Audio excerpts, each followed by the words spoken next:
Sing us the song of your people. Chuff, chuff, chuff, chuff, chuff, chuff,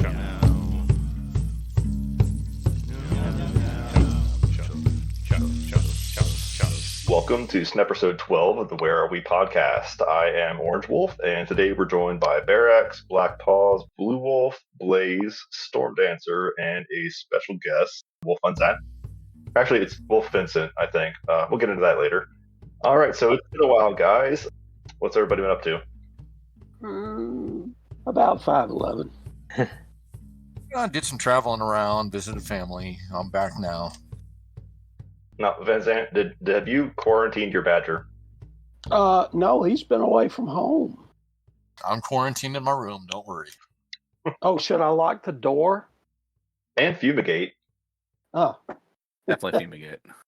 It's been entirely too hot, and I haven't seen a single Brood X cicada, and I'm bitterly disappointed about it. I'm disappointed that they're not in my current area. They're like an hour north, and it's a real bummer because I don't have time to go up there and see them. But I went up like a week or two ago, and I had a chance to, I went to a garden center, and they were all over the place, screaming and dive bombing, and it was pretty fun. I was a little frustrated because I picked one up and I was trying to get him to scream, and he just wouldn't do it. But he ended up being my friend, so that's all that matters. Oh, sure. But when I do that at a garden center, people call the police. There's a certain joy to having a cicada BFF. Is this from experience? How many did your cub have on his face? Was it Bear? He goes out when the annual cicadas start shedding.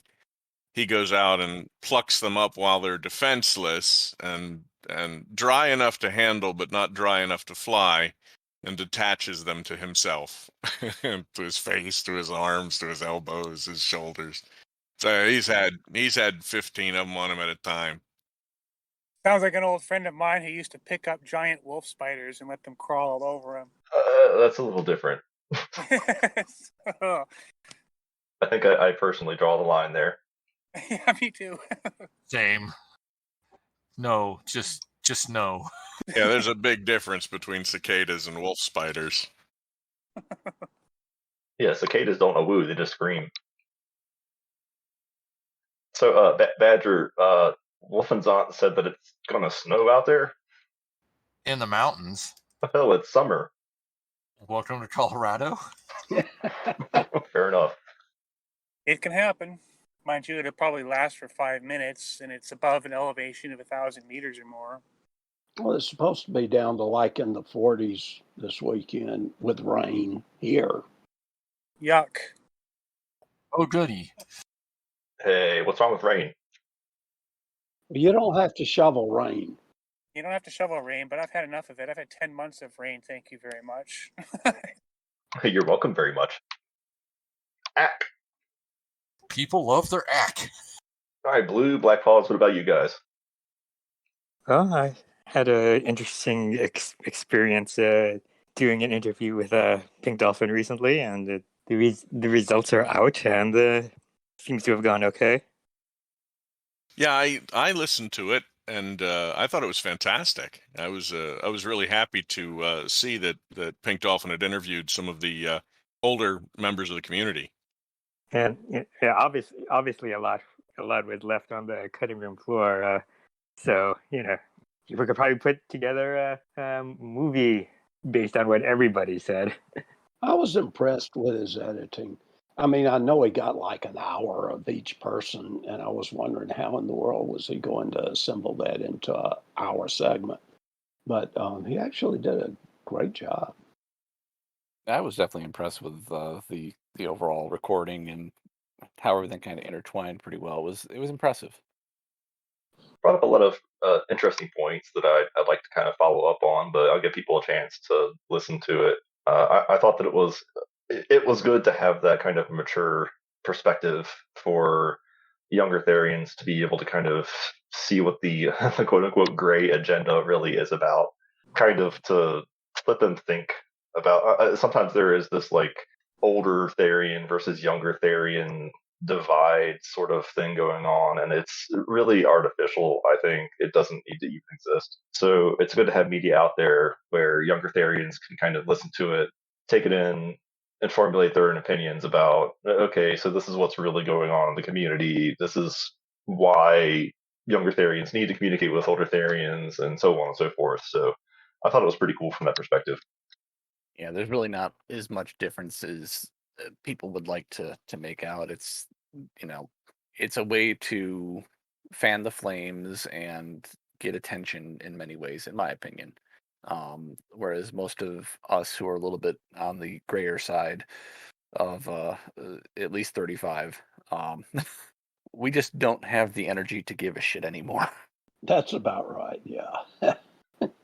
After a certain point, you just kind of lose the drive to prove yourself to others, and you just become content with being yourself. And that's kind of the transition, the rite of passage, so to speak, between young adult and mature adult. And I think you see a lot of that in the way people conduct themselves. And I think you also see a lot of plain and simple communication breakdown in the sense of they're using different words and different terms to describe the exact same experiences now. And it creates a lot of arguments and a lot of fights that really are not necessary if you just see through the words and truly absorb the meaning behind those words. A lot of those arguments that happen between the older and the younger generations just aren't necessary.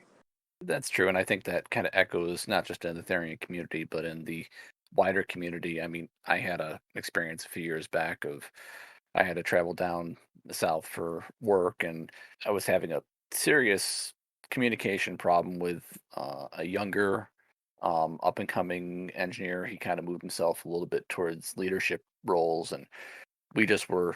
I could see we were talking very similar language, but we were talking past each other a lot, and sat in a room with him painfully for 3 hours and whiteboarded out a bunch of things and said, "Here's what I'm thinking." And I said, "Draw what you're thinking." And he drew it. And I pointed out that our ideas were basically the exact same thing, except I had one layer abstracted higher. And when I pointed this out, he's like, "Oh, well, why would you do that?" It's like, "Well, this gives you a little bit more control from a management side of this stuff." "Oh, well, that'd be a good idea." Like, I know. There is no problem that cannot be solved with an additional layer of abstraction. Actually, a whiteboard is the real solving. Yeah, the whiteboard is the magic. It's funny because like my mate and I were trying to figure out, oh, we got a new stained glass piece and we're trying to figure out how to hang it up. It's the way that our window is positioned and like our support structures in the house are, it was geometrically interesting to figure out how to get it to hang and have it be centered and accurate. And same thing, like two different kinds of engineers, mechanical and civil, trying to like discuss how this should be the best done. And it ended up being yeah, we just kind of went to the whiteboard and drew a bunch of pictures, and we're like, oh, that's what you meant. And yeah, fine. Blue, I'm kind of triggered. Did you literally just say 35 is old? I said the grayer side of 35. I think there is somebody said that 30 is the new 40 these days. He was being polite. Cancel. Y'all know I'm on the other side of 40 anyways. Right. Rolling down the hill now at this point. Yeah, the problem is, when you roll your ankle in the process. I know that all too well. Aging sucks. I do not recommend it. So what you guys are saying is once you hit 40, you need to really have a practiced, balanced approach toward life. Yeah, yeah. Because you can roll everything, mental, physical.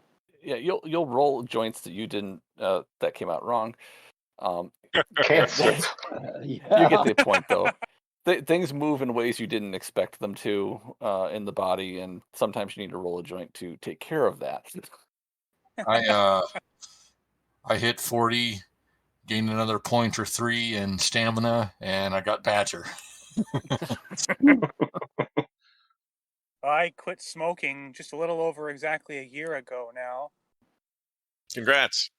I've put on at least 15 pounds since then, and I'm having this bizarre experience where I'm starting to outgrow pants and shorts and stuff now. I used to be this absolute rake, this total beanpole of a person with no mass whatsoever.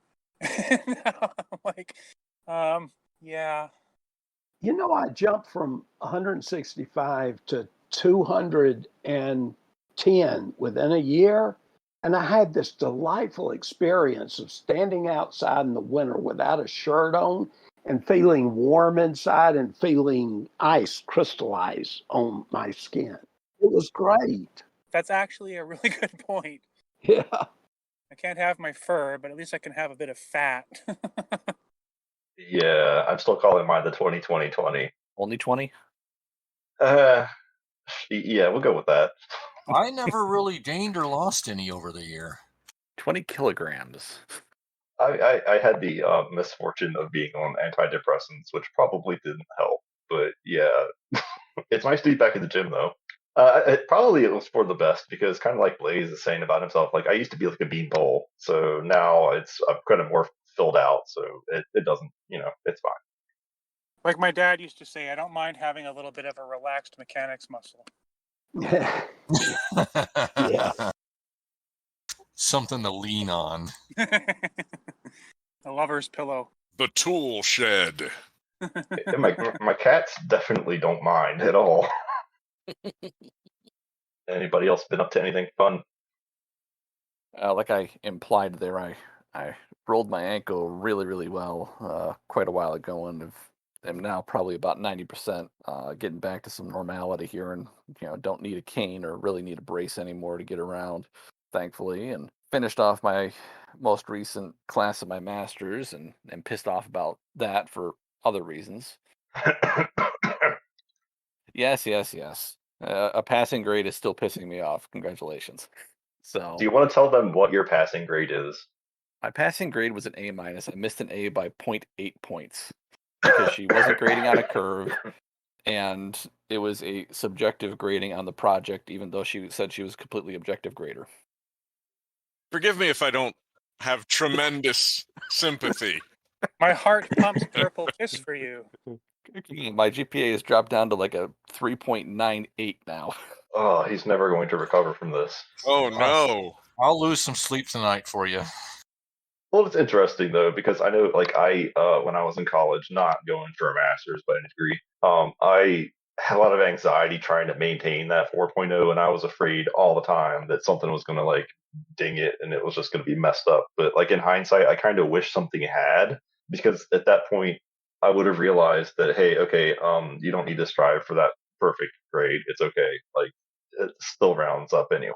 You're going to be okay.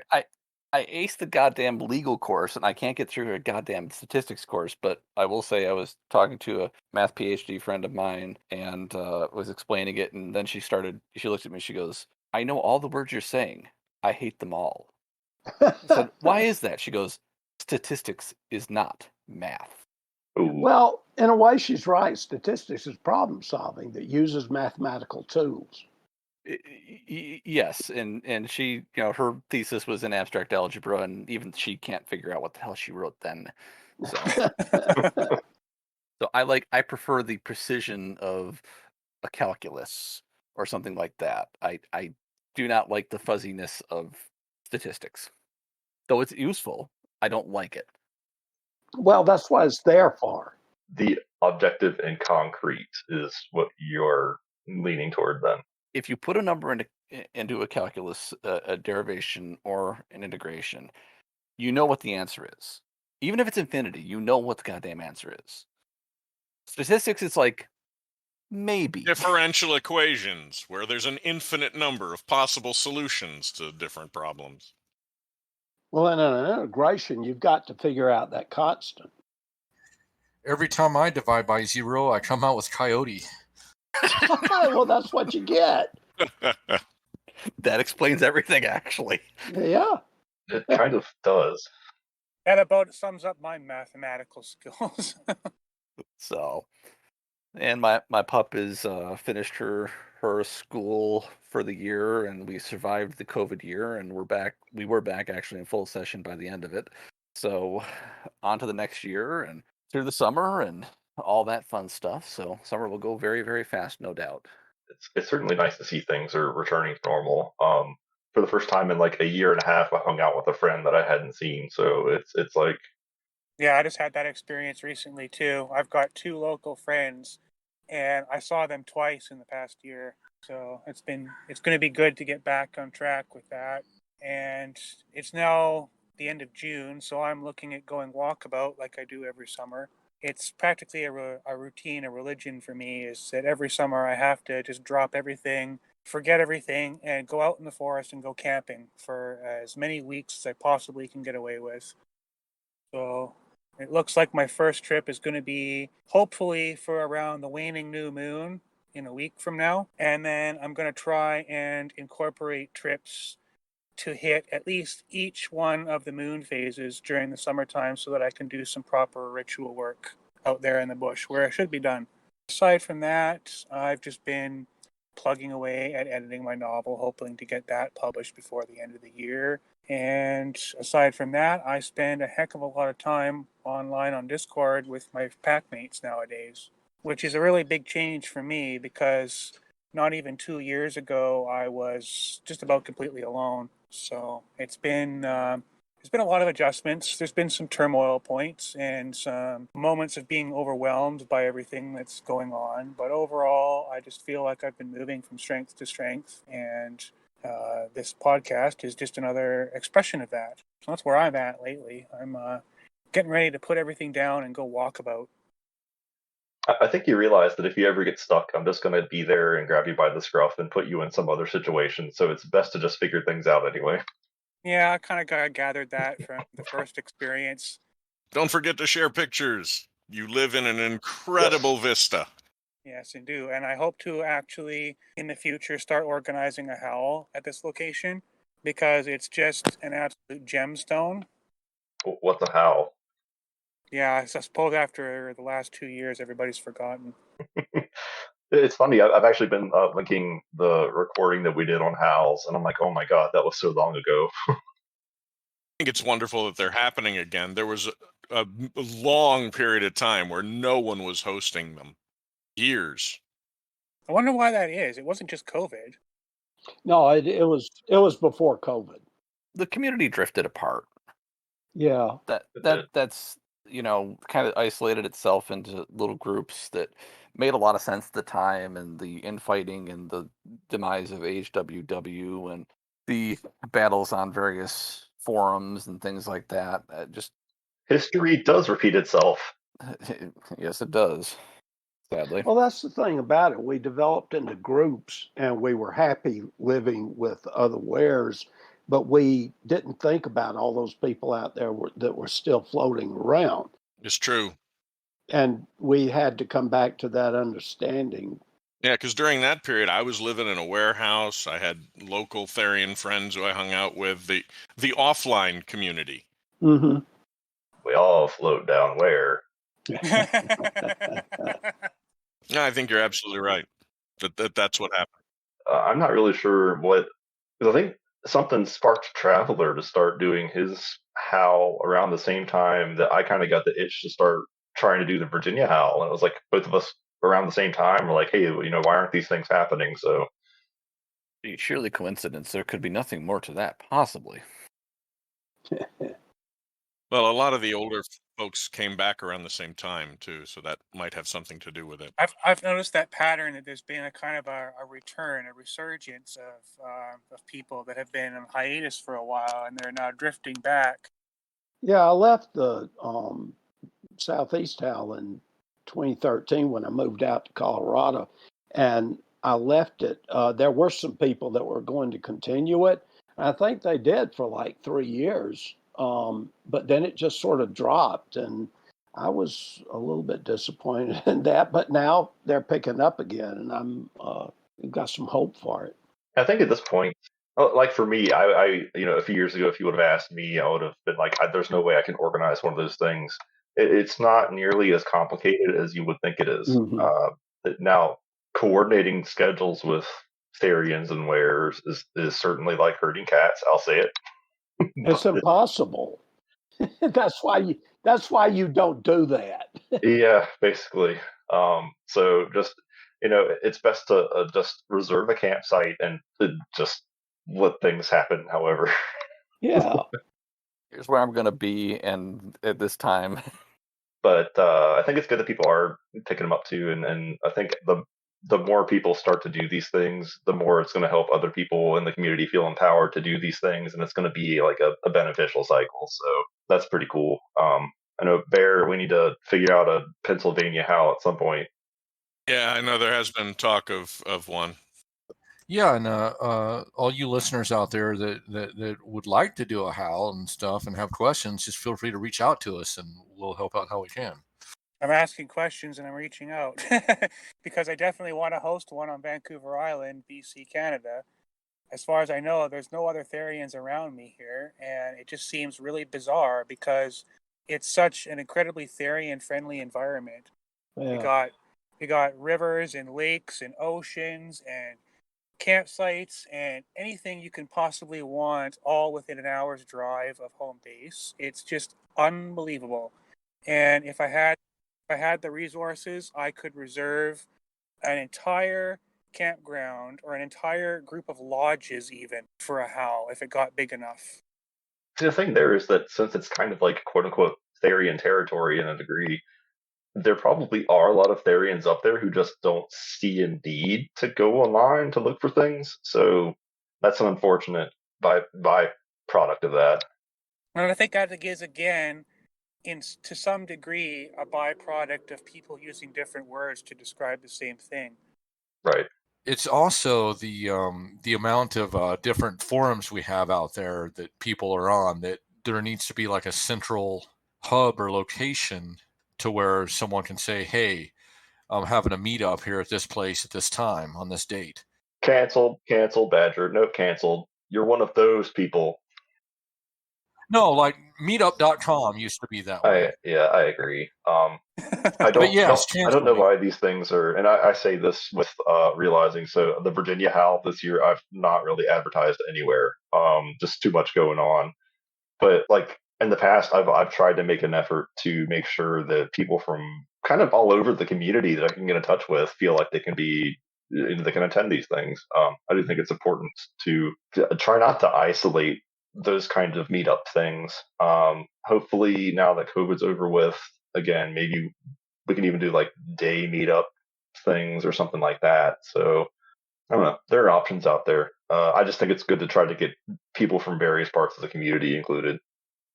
Speaking of Badger, did you want to plug your howl for next year? Yes. I am planning on holding the Colorado Howl in June of 2022. Dates are still tentative. I'm still trying to secure the campsite for us. If anyone has any questions or stuff, feel free to shoot me. You can shoot it at our email. WereAreWepodcast@gmail.com.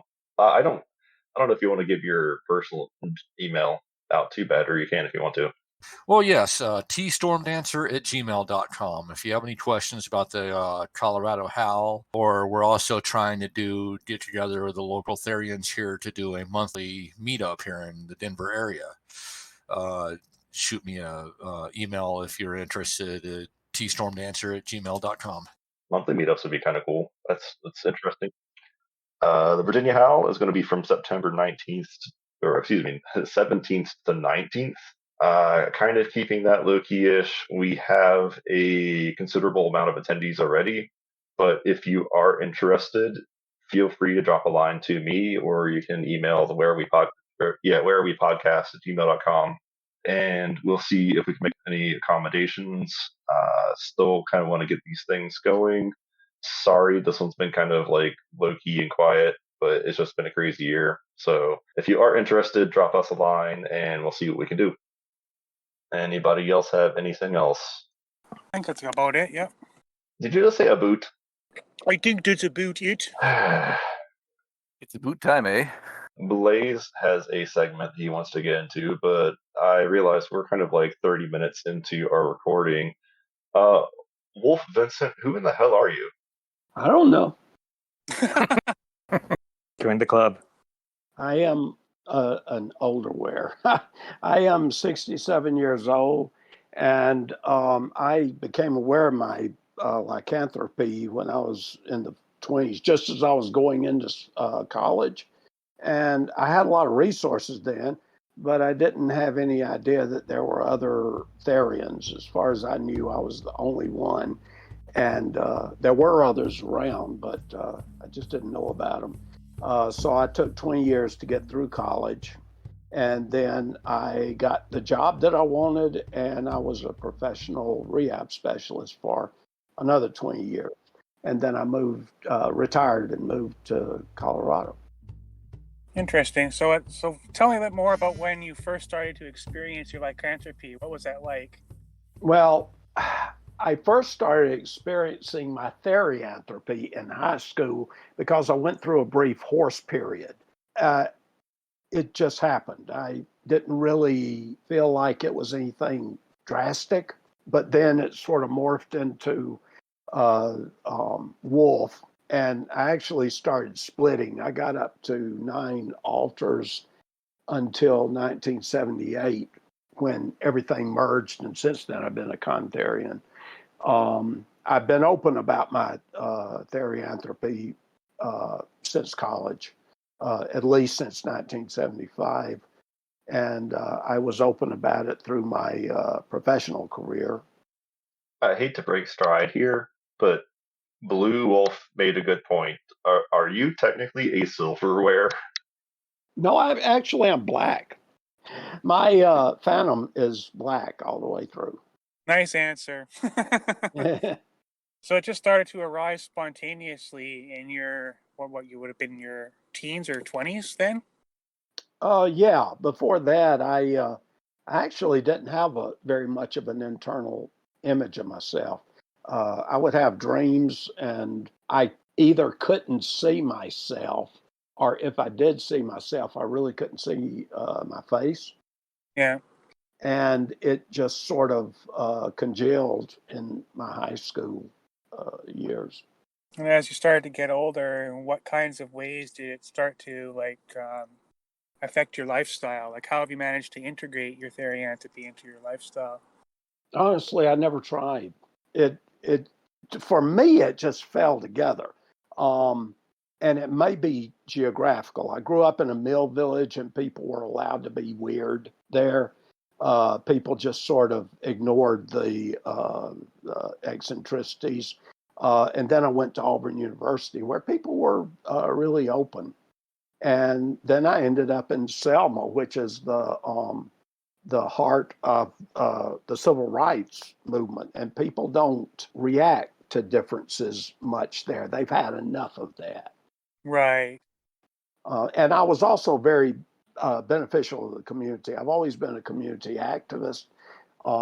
I helped found several community organizations which worked against violent crime, and I worked with the Boy Scouts, and I worked with the church, and I worked with the local Department of Human Resources. So people saw me as a benefit to the community, so I could do pretty much whatever I wanted to do, and they'd just sort of shrug it off. And all the research that you've been doing over the years, was that kind of a side hobby that you've been doing just because you happen to have access to that kind of information, or how did that end up working out?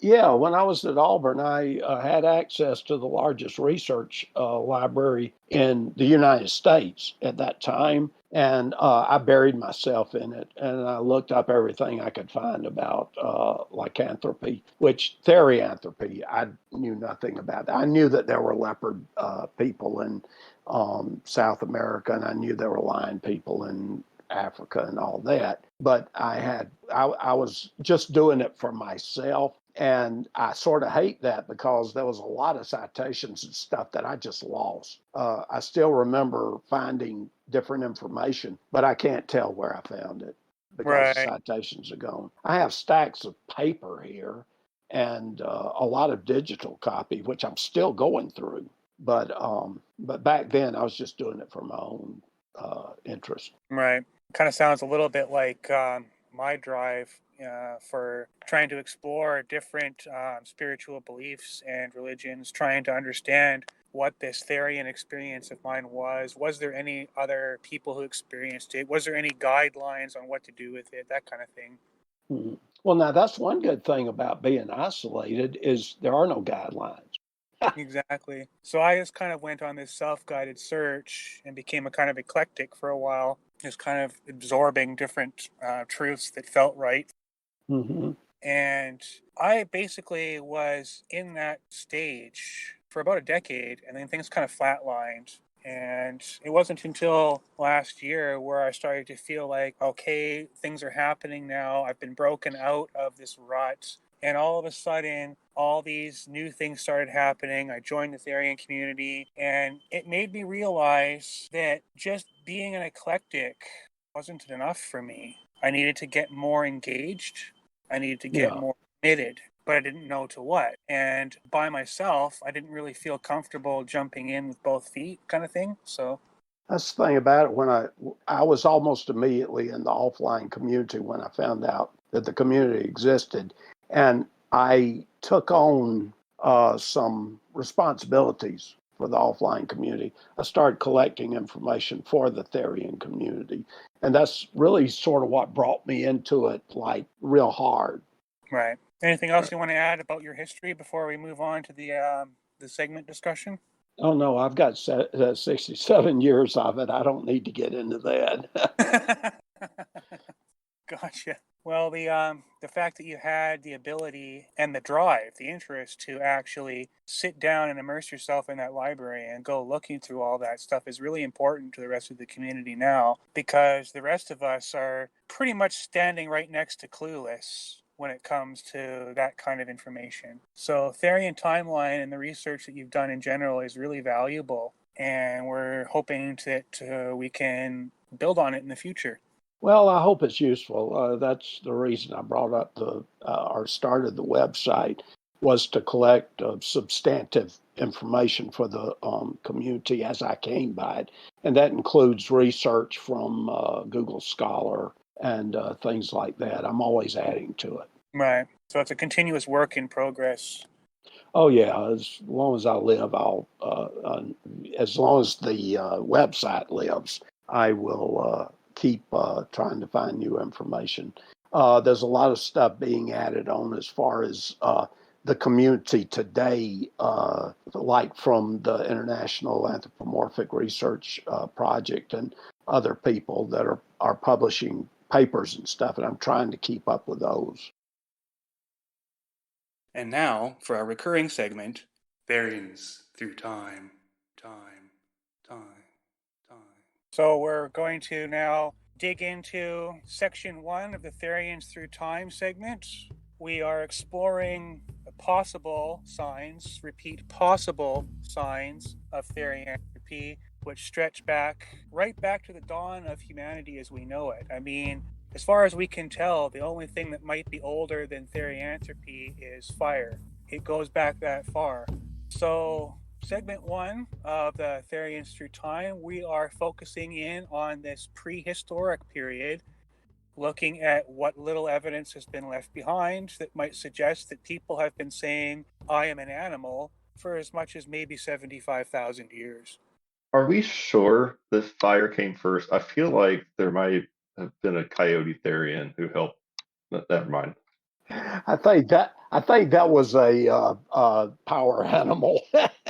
There was actually, I remember now, a story about Coyote bringing fire to the tribe, and Right. I found that to be a really, really interesting origin story. There's also a story about Coyote convincing the people to throw them their firstborn and eating them up so he can save the world, and he keeps doing it, and they keep doing it for him. Well, y'all will need to ask Coyote about that. We need some help. No, There's we acme don't need to ask involved. him. Well, he'll tell you the way it is. It might scare you. He'll tell you the way it is. The problem is interpreting what he says. Well, that is true too. But that's actually true of ancient history. And that's one of the big problems. Can you elaborate on that a bit?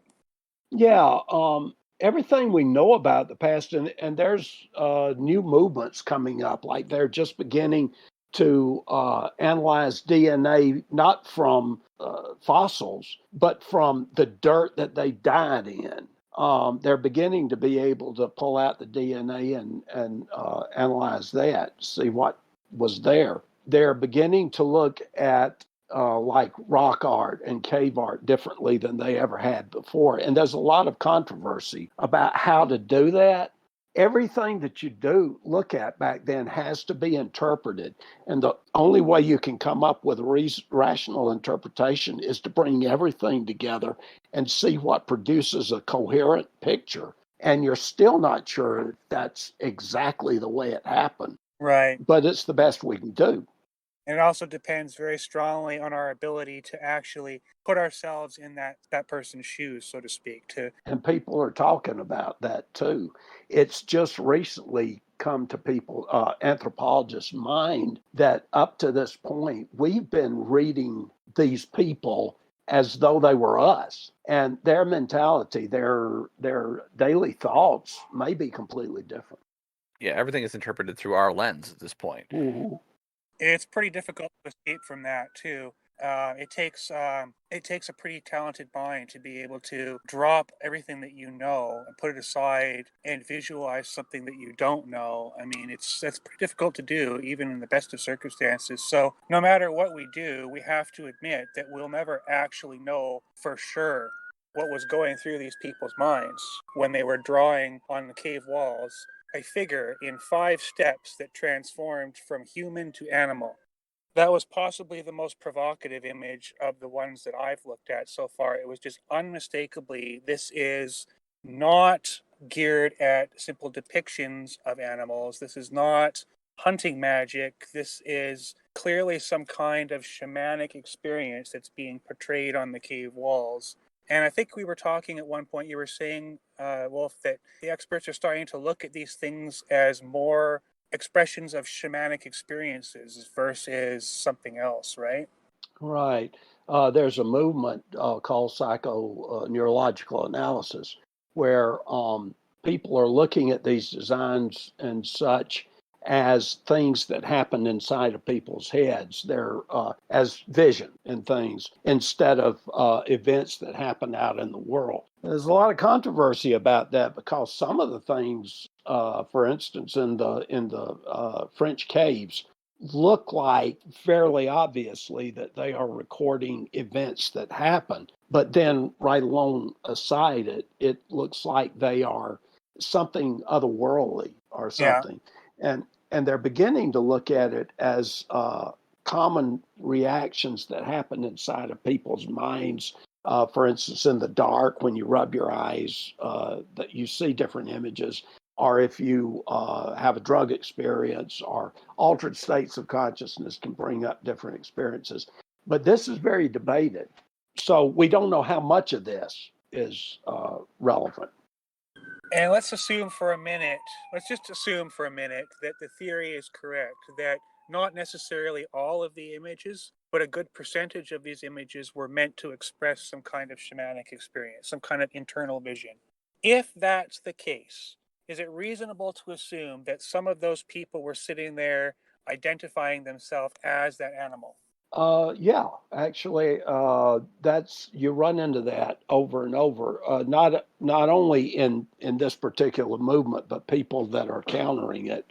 A lot of times they're saying that, well, if you look back in the records, you see more and more and more as you go back of less division between humans and animals. Right. The more ancient people didn't distinguish between themselves and the animals around, or even the earth around.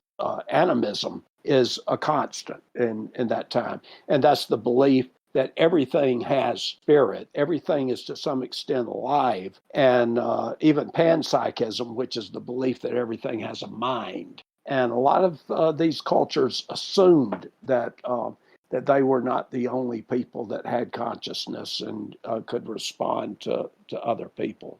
Yeah, that phenomenon of humans identifying themselves as something other than animals actually didn't emerge until after the Bronze Age, as far as I can tell. Hmm. If I can add something, you mentioned one particular piece, that 5-step transformation imagery. Yeah. There was one that I had seen. Again, back to these caves in France. There's several of them. One of them is called Le Trois Frères, and there's an artwork on the wall there they call the Sorcerer, and it is the body of a deer, but the legs, the hind legs, and the forelegs are human. Like the deer legs come down and become human feet, and Yes. the forearms come down and become human hands, and the head is an admixture of human and deer. And that image struck me as such a resonant therianthropic image. And many of the anthropologists who talk about it, they describe it and they say, oh, well, it's hunting magic or whatever. But to me, that is definitely a therianthropic image. And there was other cave art, going back to what Wolf said, that is like geometric, non-representational sort of zigzags and triangles and expanding patterns that are very similar to the mandalas of Tibetan art. Right. And those all do seem to lead to altered states of consciousness. And many of those kind of altered states of consciousness you see in world religions do have echoes of therianthropy, where it is, people take on a different personality and different characteristics as a result of those altered states of consciousness. And I don't know if there were any specific issues to that Wolf wanted to address any further. Well, I have some of the recent readings that I've done. I run into this 3 stages of shamanism, where the first stage is you just see designs. And the second stage is it becomes iconic. It becomes pictures of things that you see. And in the third stage, it becomes very deep, and the icons and the images connect. And that's where you get into deep dream time, where things are just completely different from what we see in real time. Right. Thanks. There's a lot of this stuff coming out right now, and I'm trying to digest it. I'm just currently getting into the new approaches to anthropology. Right. There seems to be a particularly strong focus in anthropology from this time period in the European continent. But what do we know about what was happening on the other continents at roughly the same time period? Well, you have to come up a little bit further. In North America, they're looking at the rock art in the Pacific Northwest, and that is fairly recent. It's like there are people that know the people that used to make the rock art, and so they don't only have the art itself, but they have some connection with what those people say about their art. And it looks a lot like some of the older art. So if you assume that the same principles are going on, you have a much more direct connection to the production of these arts. Right.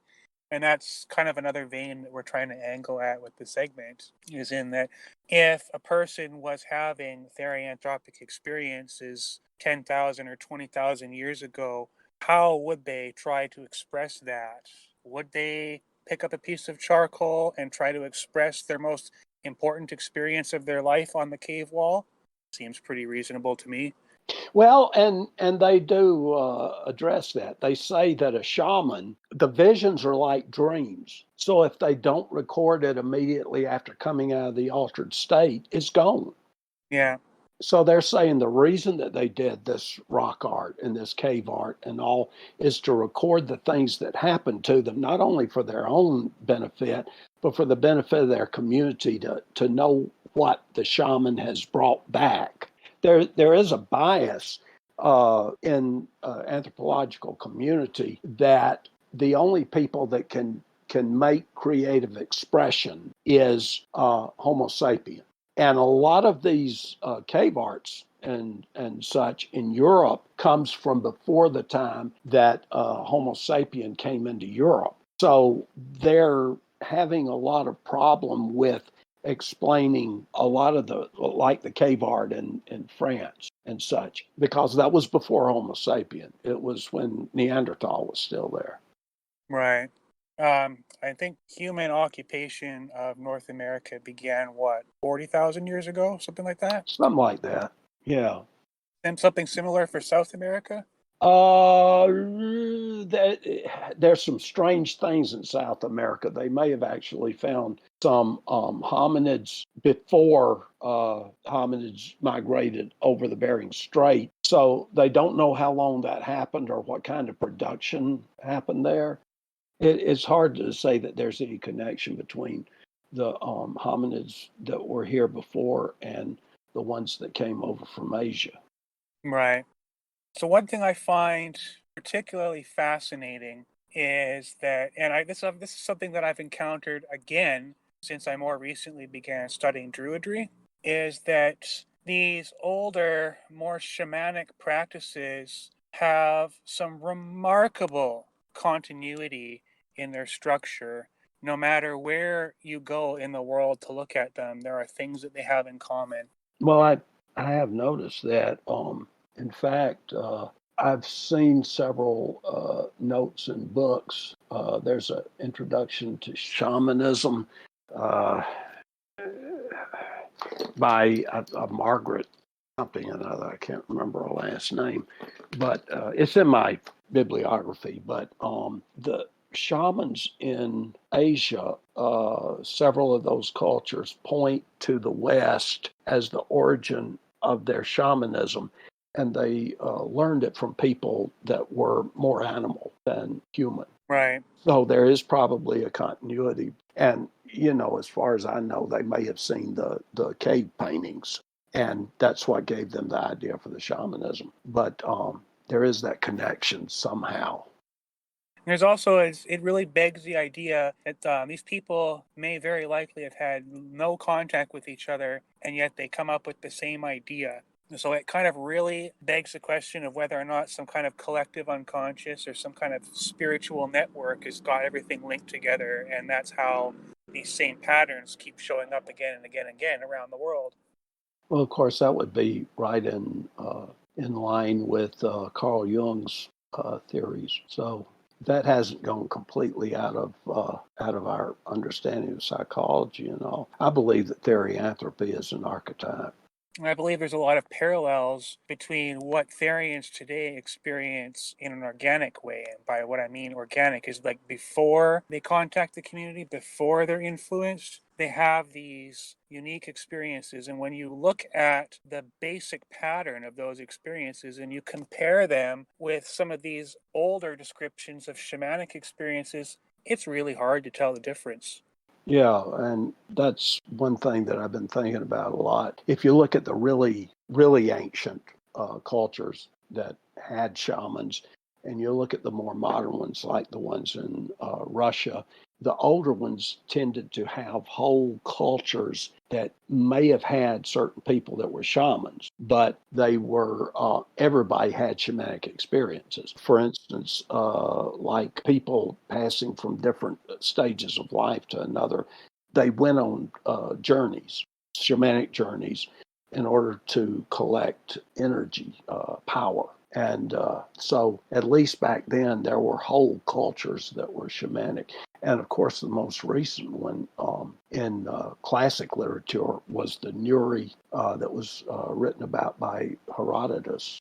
I was just about to add up. Yeah, the Nuri were particularly fascinating. An entire tribe that transformed into wolves at a specific time once per year.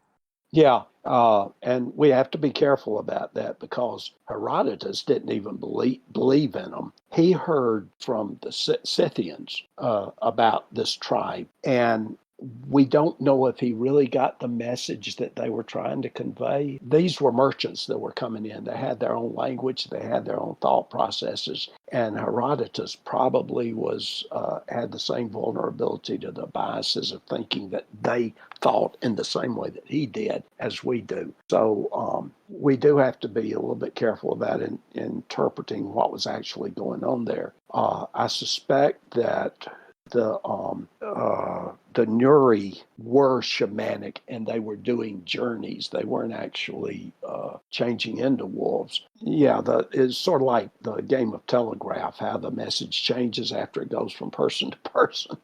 Yeah, but wholesale shared shamanic traditions and altered states of consciousness that affect an entire group is not an unusual thing. That's something that you see in First Nations cultures as frequently as well. That's true. Like the Pacific Northwest cultures, they did that. A lot, yes. I read a little bit about the Pacific Northwest ritual, the wolf dance, Kukwali, Mm-hmm. and it was very intense, and it was very obvious that not just the wolves, but the whole community in general was meant to be as intimately involved in it as possible. And the Cheyennes had the bear dance, which was very similar in that the whole community was involved in it. Mm-hmm. So we see this kind of gradual progression, although not a smooth one, of course, but it's gradual progression from individualized animalistic practices in the early stages towards, as you get closer to the Bronze Age, like about 6,000, 4,000 years ago, Yeah. starting to see more organization that's going on. Well, and then again, you were seeing more organization in the communities. They were beginning to build cities, and they were beginning to specialize with everything. And so at the same time that our material lives were changing, spiritual lives were starting to change as well. Yeah. As we begin to talk about changes in history, it will become clear that there was a therianthropy going on through history that is very similar to what you see in our forums today. The only difference is that it was expressed differently, it was recorded differently, and because it was a completely different world back then, it was no doubt experienced and expressed differently. Right. I mean, back then, it's really important for us to remember that back then, there was no scientific knowledge. Back then, those beliefs they held were absolutely everything, and they put their full power into them, 100%. There were no doubts. If a person back then believed that they were turning into a wolf, then that's what they experienced. Yeah. So in a way, I think that's one of the really key critical things that's changed about our psyche and the way we perceive the world in general, is that we are now trained to be this hyper skeptic. Well, that's true, but I also think that as Therians, we've experienced a change in our psychoneurology, which allows us to sort of take a step back toward not questioning our experiences and not filtering it through our word processors, the things in our brain that changes what we know into words. That's that's the normal thing for humans, is to live in our words, to express everything that we experience through our words. And I don't think that's always been true. And I think that as Therians, we have tapped into the ability to see the world not through words, but through our feelings.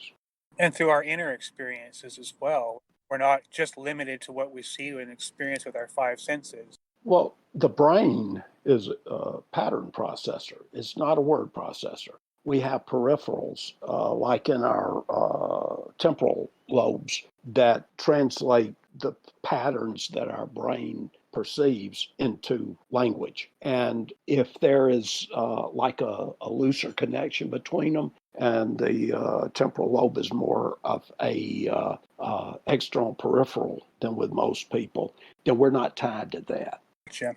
I think one of the things that has been understood about the human brain is called plasticity, our ability to adjust our brain to our situations. The human brain is extremely flexible, but then when you start limiting it by the way that it produces information, then you start limiting that plasticity. And a lot of people have mentioned how children are a lot more plastic than adults. We learn to ignore certain things because they don't fit into our worldview. There again, I think Therians are more plastic, are able to get out of our worldview and see other angles. And that again ties us back into what the worldview of these ancient people might have looked like, because back then they didn't see a distinction between human and nature or between human and animal. Right. I think that we have learned to separate ourselves from nature. So we see the world in two different spheres. We see it as the civilized world and the world of nature. I don't think that was ever intended to happen. I don't think that is the correct way to view the world. And maybe we've just appeared in order to fix that. I've kind of had that speculation on numerous occasions, is that therianthropy itself is kind of some kind of subconscious backlash that's going on. It's trying to reconnect us with this way of looking at the world that we lost. Mm.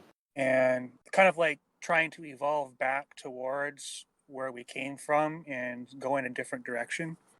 Yeah, I've been thinking in that way too. I do think we need to get more in touch with our ancient selves. And that's one thing that we're sort of not doing. We're getting so wrapped up in our everyday life that we're not seeing the bigger picture of our potentialities. Well, I absolutely agree with that. Yeah. The kind of day-to-day rat race that our lives have become has turned into something that's extremely damaging and extremely limiting to our ability to connect with something more than ourselves. So somewhere around 4,000 years ago before Christ, something changed. Humanity transitioned out of the Stone Age into the Bronze Age and began building cities and stuff. And around this time, we're going to end off the segment discussion with a quick little talk about the Epic of Gilgamesh. Mm. Because the Epic of Gilgamesh, as far as I understand, is the oldest written account of a shapeshifter that we know of. I would say that's true, but there's several variations on Gilgamesh. Right. And there's actually two accounts in there. There's Enkidu, which was the animal man that Gilgamesh befriended. But in some of the versions, there's a inset story about, I think it was Ishtar, who a hunter tried to seduce, and she turned him into a wolf and sicked her dogs on him. Right. So it was in people's minds back then, certainly. And that's basically the point that I was getting at, is that by the time civilization as we know it started to develop, shape-shifting and the beliefs in altered states of consciousness and the beliefs in becoming animal, those things were all very, very, very much well entrenched in the human experience. And it's something that didn't go away for thousands of years after that. Well, I don't think it's gone away today. We've still got the werewolf movies and stuff. We just encapsulate this common experience into characters. Right. We kind of disassociate from it and saying that it's just your imagination, so it's okay to accept it that. Or even it's somebody else, it's not me. Yeah. Right.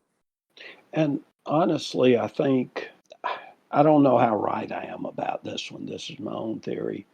But I think that therianthropy comes from the Neanderthal. I don't think that sapiens really experienced it that much. You don't see a lot of it in the old stuff, say in Africa, where Homo sapiens came from. You do see it in male societies, like the linemen and people like that, but it's usually isolated in these societies. And they've also found that Neanderthal was also present in Africa. So I'm not sure what to make of that. Well, it's hard to say. And ultimately, it doesn't really matter in the end, because one way or another, by the time history itself began, we already know that it had been established pretty much everywhere. Right. It's in our minds, regardless. And the fact that it just keeps coming up and coming up and coming up in isolated groups kind of suggests that it's something intrinsic, something natural that arises spontaneously. Yeah. Just like we see in Therians today. Like even now, we're encountering Therians who have evolved in isolation for their entire lives. And then they show up, they find the community, and you examine their experiences and you see the same patterns over and over. Sure, there's plenty of differences and variations and nuances, but the same basic patterns keep showing up. And those same patterns are also found in shamanic practice. Right. And I think they are the same patterns. I think I agree. So I think by looking back in time at what little evidence we have and looking at it through this lens, it makes it seem to us like we're not just some kind of new age phenomena. It's not some kind of bizarre extraneous phenomenon. This is something that's been going on since the beginning. Since Tumblr.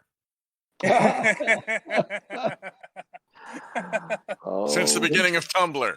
Right. I just said we all floated down here. We all tumbled down here, I guess.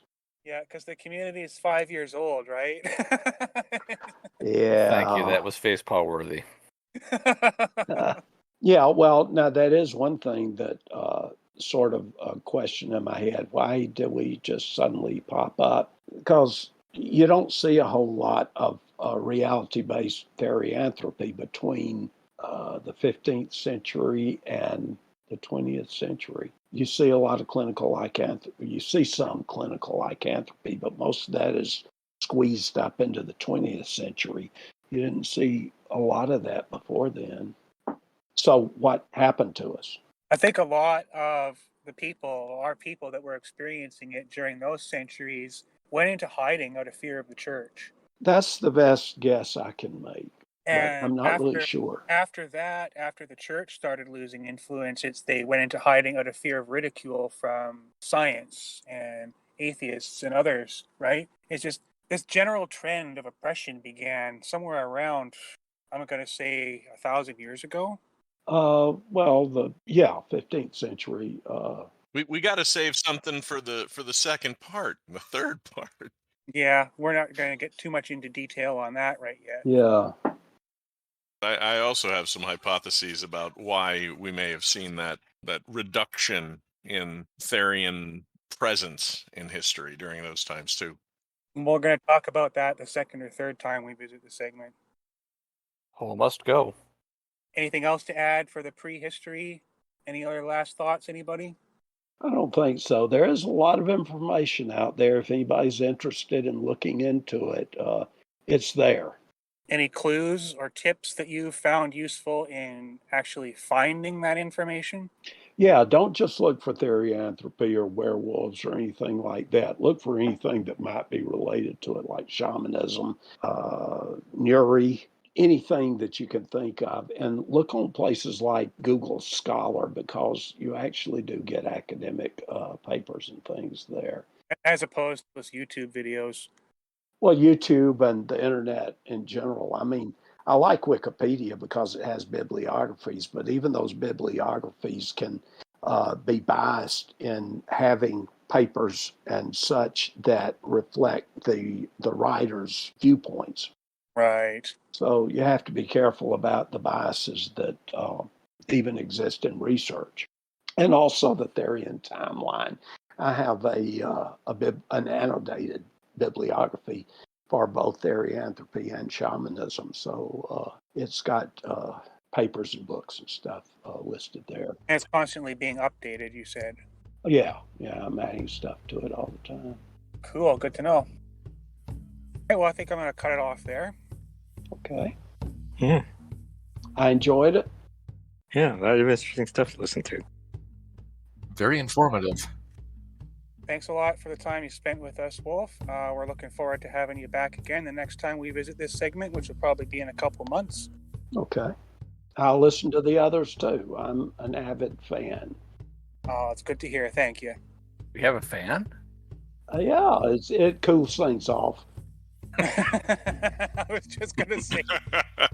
So Everybody basically what wants you're a telling me is fan. Storm just sits there and talks at you for a while.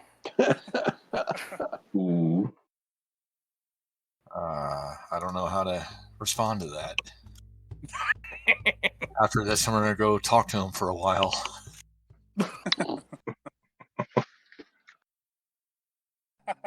And And now for today's Dear Badgie, spotted Hey. questions for stripy butts. Oh, Hey. good lord. You fucked it up. So, anyways, and now for our continuing segment, Dear Badgie, spotted questions. Pardon me. See, you fucked it up too. Yeah, you screwed me up. Thank you very much.